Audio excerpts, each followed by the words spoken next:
Hello.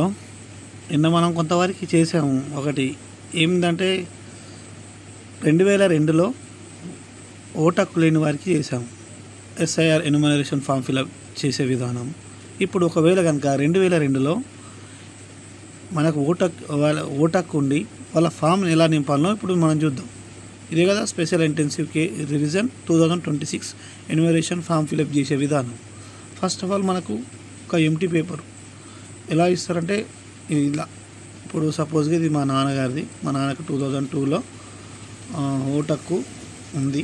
So ఆయన form ఎలా fill up చేయాలి మనం చూసుకున్నట్టయితే ఇది ఫస్ట్ బాక్స్, ఇది సెకండ్ బాక్స్, థర్డ్ బాక్స్, కింది ఫోర్త్ బాక్స్. ఇప్పుడు ఇందులో ఏది నింపాలి, ఎవరిది ఏ డీటెయిల్స్ నింపాలి అనేది ఇప్పుడు మనం చూసుకోవాలి. ఫస్ట్ ఆఫ్ ఆల్ ఇది మనకి ఇలా ఎంటీ పేపరు బిఎల్ఓ గారు మనకి ఇస్తారు. దాన్ని మనం ఫిలప్ చేసి ఫోటో అతికించి ఇవ్వాలి. 2002లో అంటే మన తల్లిదండ్రులకు, నేను నాకు 2002లో ఓటు హక్కు లేదు. మా తల్లిదండ్రులకు, మా అమ్మ వాళ్ళకి ఏ విధంగా ఫామ్ ఫిలప్ చేయాలి. So let's go to form fill up. Okay, నేను ఆల్రెడీ ఇంతకుముందే నింపి పెట్టాను. అది మనం దాన్ని చూసుకుంటే మీకు ఎక్స్ప్లెయిన్ చేస్తాను. ఒకటి, ఎలాంటి మిస్టేక్ చేయకండి, ఇది చాలా ఇంపార్టెంట్. ఓకే, ఇది ఒక నిమిషం. ఓకే, 2002లో ఒకవేళ కనుక ఓటు హక్కు ఉంటే 2002లో ఇక్కడ ఓటర్ కార్డు నంబర్ రాయాలి. మీ దగ్గర ఫస్ట్ ఈ ఫామ్ ఫిలప్ చేయాలంటే 2002 ఓటర్ వివరాలు మీ దగ్గర ఉండాలి. 2002 ఓటర్ లిస్ట్ వివరాలు. అందులో ఎలా ఉంది పేరు, మా నాన్న పేరు రాజయ్య బండారి అలాగనే ఉంది. సో అప్పుడున్న ఓటర్ కార్డు నంబరు, అప్పుడున్న ఏపీ 38 ఆ సీజర్ అలా ఉంటుంది అప్పుడు సీరియల్ నెంబర్స్. సో అది నంబర్ ఇవ్వాలి.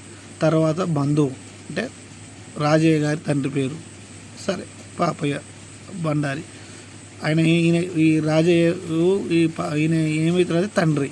సో అప్పుడున్న జిల్లా ఏంటి వరంగల్, ఉమ్మడి వరంగల్ జిల్లా. అప్పుడున్న రాష్ట్రం ఏంటి ఆంధ్రప్రదేశ్ రాష్ట్రం.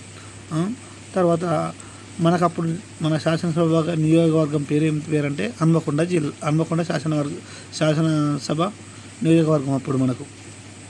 ఇప్పుడు వర్ధన్పేట అయిందిలే. సో ఇప్పుడు అప్పుడున్న శాసనసభ నియోజకవర్గం సంఖ్య ఎంత అంటే 270, భాగం ఎంత, ఇది ఎన్నో భాగం 12వ భాగం అండ్ క్రమ సంఖ్య అంటే అప్పుడు ఎంత ఉంది ఇది. ఇవన్నీ మీకు ఏంటంటే పాత ఓటర్ లిస్టు 2002 ఎలా డౌన్లోడ్ చేసుకుంటే అది కూడా ఈ డైరెక్ట్ ఎన్విఎస్పి పోర్టల్లో ఈసీఐ ఎలక్షన్ ద్వారా దాన్ని మనం 2002 ఓటర్ లిస్ట్ కూడా మనం డౌన్లోడ్ చేసుకోవచ్చు. ఆన్లైన్ వెబ్సైట్లో కూడా అందుబాటులో ఉంది. ఒకవేళ సీతంపేట మట్టికి ఎవరికైనా కావాలంటే నేను పంపిస్తాను, నా దగ్గర ఉంది.